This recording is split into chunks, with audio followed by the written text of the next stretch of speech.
This lovely old building has been an artistic sanctuary for me for over 10 years.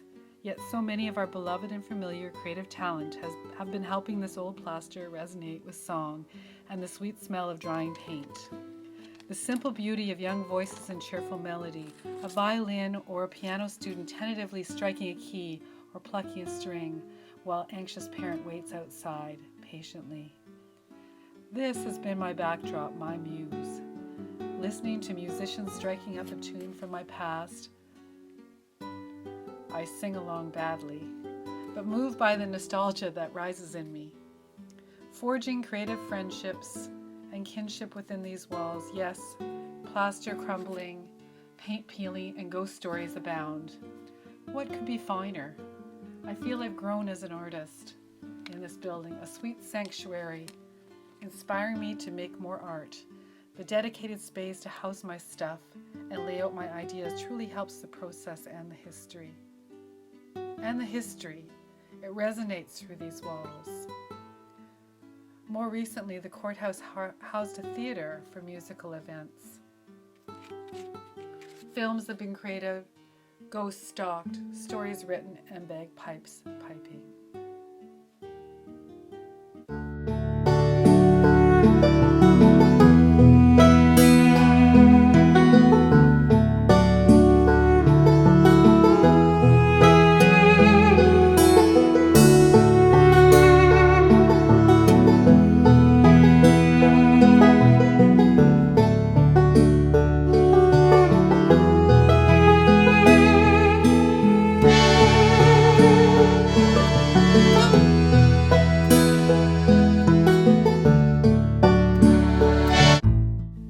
You may have driven or walked by 100 times or 1,000 times and never known the extent of creative pulse inside.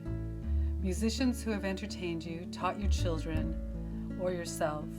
Artists whose art hang proudly on your walls and in your local galleries. It started here. So now we say so long, in the hope that the historical integrity will be maintained and preserved. This is our own unique history and marker of our own personal heritage. Farewell, dear Courthouse. Farewell.